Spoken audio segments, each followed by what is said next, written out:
साल था 1985 और देश के पूर्व प्रधानमंत्री स्वर्गीय श्री राजीव गांधी जी ने कहा था कि सरकार 1 रुपया भेजती है और लोगों तक सिर्फ 15 पैसा ही पहुंचता है, तो बाकी का 85 पैसा कहाँ जाता है। ये 85 पैसा बट जाता है देश के उन भ्रष्ट नेताओं और सरकारी अफसरों के बीच।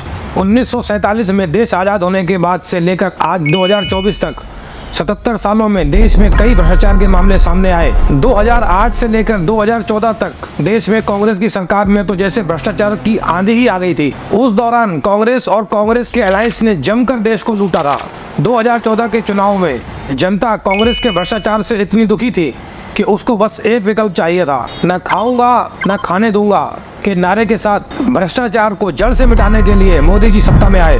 पिछले 10 सालों से मोदी जी सत्ता में हैं। 10 साल बाद भी देश में भ्रष्टाचार के क्या हालात है, आइए इस पर नजर डालते हैं और जानने की कोशिश करते हैं कि यदि आज मोदी जी 1 रुपया भेजते हैं तो लोगों तक कितने पैसे पहुंचते हैं। इन दिनों खबरों में बिहार और बिहार के पुल खूब चर्चा में रहे।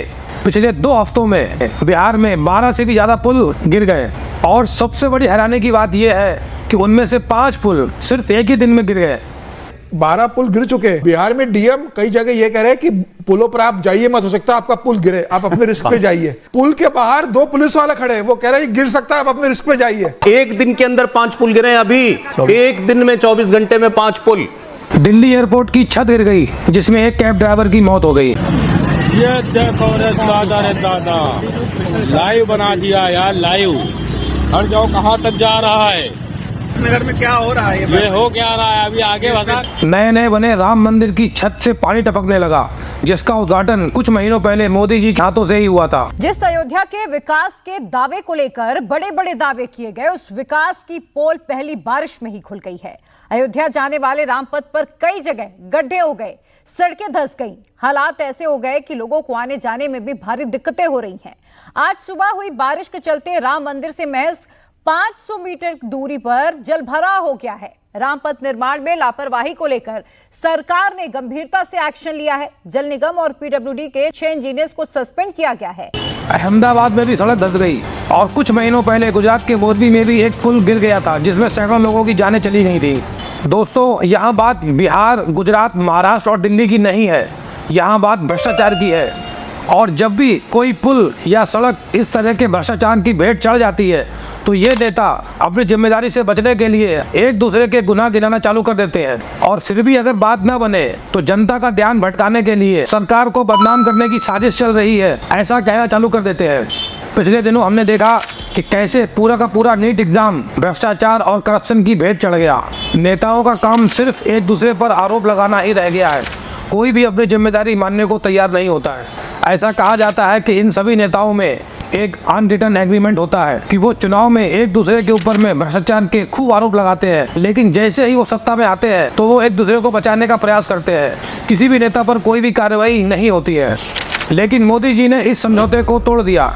उन्होंने विपक्षी नेताओं के ऊपर में जमकर कानूनी कार्रवाई की, लेकिन ज्यादातर करप्ट नेताओं को अपनी पार्टी में मिलाकर क्लीन चिट दे दिया। इंडियन एक्सप्रेस ने भी खुलासा किया है कि कैसे विपक्ष के करप्ट 25 नेताओं में से 23 नेताओं ने मोदी जी की पार्टी ज्वाइन कर ली और अब ये नेता भ्रष्टाचारी से सदाचारी बन गए। अब मोदी जी ने भले ही उन करप्ट नेताओं को अपनी पार्टी में मिला लिया, लेकिन इसमें मोदी जी का कोई कसूर नहीं है। क्यों? क्योंकि मोदी जी को चाहिए सत्ता और सत्ता के लिए चाहिए मेजोरिटी। जो खेल केंद्र की सरकार बनाने के लिए चलता है वही खेल राज्य की सरकार बनाने के लिए भी चलता है। हमारे देश में भ्रष्टाचार कदम कदम पर है। ये भ्रष्टाचार कैसे पैदा होता है, आइए इस छोटे से वीडियो में समझने की कोशिश करते हैं। भ्रष्टाचार को रोकने के लिए हमारे देश के चुनाव आयोग ने चुनाव में किए जाने वाले खर्च की एक लिमिट सेट की है। मेंबर ऑफ पार्लियामेंट के चुनाव के लिए ये लिमिट 95 लाख और एमएलए के लिए ये लिमिट 40 लाख रुपए है। इससे ज़्यादा आप चुनाव में पैसा नहीं खर्च कर सकते और हमारे देश का चुनाव आयोग ये मान के चल रहा है कि जो उसने लिमिट तय की है सारे के सारे कैंडिडेट उस लिमिट के अंदर ही पैसा खर्च करते हैं, जबकि असलियत ये है कि जो लिमिट चुनाव आयोग ने तय की है उस लिमिट से भी कई गुना ज़्यादा पैसा खर्च होता है और ये बात चुनाव आयोग के अलावा सारी जनता जानती है। मेरा चुनाव में कोई मुद्दा नहीं है, मेरा अपना एक पर्सनल मुद्दा है। मुझे पैसा कमाना, इन्वेस्ट करना है और विधायक बन के अपनी जो सारी सुविधा है वो खड़ी करनी है। राजनीति में जो आता है पैसा कमाता है, अपना घर भरता है, ऐसा मैं भरूंगा। जो विकास कार्य के लिए पैसा आता है उसमें 25% तो होता ही है, ये है। और कई तरह से काम होते हैं। जीतने के बाद अपने आप नॉलेज आ जाएगी, अधिकारी बताएंगे मुझे पैसा कमाने के लिए। भाई इतना बड़ा हिंदुस्तान में 125 करोड़ जनता को बेवकूफ बना के कोई बंदा प्रधानमंत्री बन जाता है तो उसमें कोई ना काबिलियत तो होगी जनता को बेवकूफ बनाने की, तो मैं भी बेवकूफ बनाऊंगा। कई पार्टियां तो लाखों और करोड़ों रुपए लेकर के अपनी टिकट तक बेचती हैं। इलेक्शन कमीशन के हिसाब से 70 लाख से ज्यादा कोई नेता खर्च नहीं कर सकता है। लेकिन हंसने की बात यह है कि इतने पैसे में कोई पार्टी टिकट तक नहीं देगी। इलेक्शन में खर्चे की बात तो बहुत दूर की है। नेता अपने हिसाब से जितना मन चाहे खर्चा करता है और इलेक्शन कमीशन खाली नोटिस देता है। लेकिन फिर भी हमारे देश का इलेक्शन कमीशन ऑफ इंडिया ये मान करके ही चल रहा है कि जो उसने लिमिट तय की है सारे कैंडिडेट उस लिमिट के अंदर ही खर्च कर रहे हैं। आइए अब ये समझने की कोशिश करते हैं कि जब ये एमपी और एमएलए इलेक्शन जीत जाते हैं उसके बाद इनको कितनी तनख्वाह मिलती है। आपको ये जानकर बहुत हैरानी होगी कि मेंबर ऑफ पार्लियामेंट की बेसिक सैलरी 1 लाख रुपए और एमएलए की बेसिक सैलरी 25 से 30 हज़ार रुपये ही होती है। हाँ, ये बात और है कि इसके अलावा उनको और कई तरीके के भत्ते मिलते हैं, लेकिन उन भत्तों में से कई तरीके के भत्ते ऐसे हैं जो उनको खर्च करने पड़ते हैं, जैसे कि ऑफिस एक्सपेंस हो गया, टेलीफोन एक्सपेंस हो गया, ट्रैवलिंग एक्सपेंस हो गया। तो अब उनको अपने घर परिवार की सारी जिम्मेदारी अपनी बेसिक तनख्वाह से ही पूरी करनी है, फिर चाहे बच्चे की पढ़ाई के लिए उसको विदेश भेजना हो या फिर अन्य कोई सुख सुविधा उठानी हो। अगर इन एमपी और एमएलए की तनख्वाह का हिसाब लगाएं तो पूरे 5 साल में ये तनख्वाह से उतना पैसा भी नहीं निकाल पाते जितना खर्च करके ये चुनाव जीत कर आए होते हैं। जब चुनाव में खर्च किया जाने वाला पैसा भी वो 5 साल में नहीं निकाल सकते, फिर भी हर नेता चुनाव लड़ने के लिए बिल्कुल बेताब रहता है। आखिर क्या कारण है? अब कोई इतना पैसा लगा के पावर में आएगा तो वो रिटर्न ऑफ इन्वेस्टमेंट नहीं देखेगा, और अगर नहीं भी देखेगा तो बिना पैसे के नेक्स्ट इलेक्शन कैसे जीतेगा। आपने कई ऐसे नेता देखे होंगे जिनके पास 15-20 साल पहले कुछ नहीं था, लेकिन आज उनकी संपत्ति करोड़ों अरबों रुपए में है। कहाँ से आ गया ये सब पैसा? क्या ये लाखों करोड़ों की संपत्ति बिना भ्रष्टाचार के बनी है?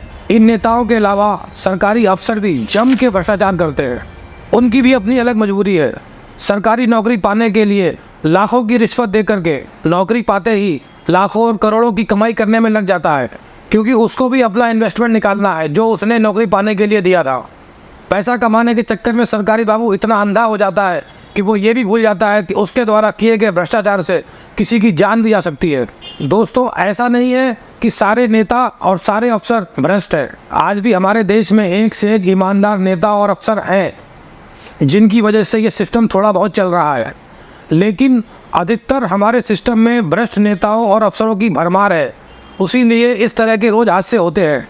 लेकिन उन लोगों का क्या जो देश को दीमक की तरह नोच नोच कर खा रहे हैं। और अभी सुबह किसी एक अखबार में मैं खबर पढ़ रहा था, एक ठेकेदार से पूछा गया तो ठेकेदार ने कहा कि मुझसे मत पूछो ब्रिज क्यों गिर रहे, जाके उन अधिकारी से पूछो जिनको 60% कमीशन जाता है, जो 60% कमीशन लेते हैं उन अधिकारियों से पूछो, आप जो सरकार में काम कर रहे हैं, हमसे मत पूछो हमारा ब्रिज क्यों गिर रहा है। मतलब ठेकेदार जो ठेके की लागत है उसका 60% जो ठेकेदार खुलकर ये कह रहा है कि वो अधिकारी से जाके पूछो कि ब्रिज क्यों गिर रहा है, जिनको कमीशन 60% चला जाता है, हम ब्रिज कैसे बनाएंगे।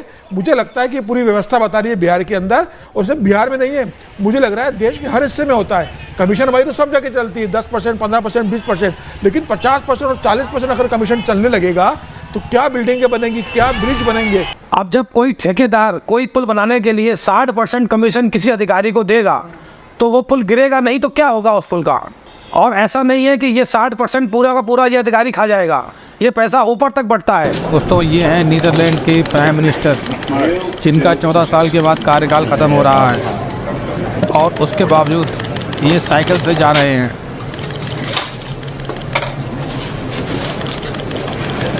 क्या हम अपने देश में ऐसी कल्पना भी कर सकते हैं? हमारे देश में तो छोटे से छोटा नेता भी फॉर्च्यूनर पर चलता है।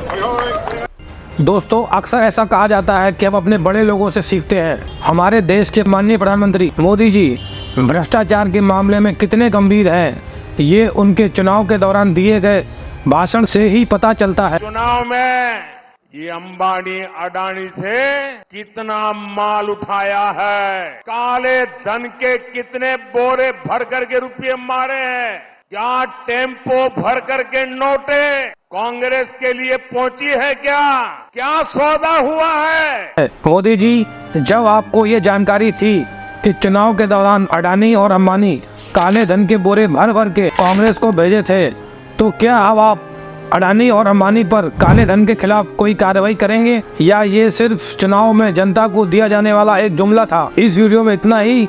नमस्कार।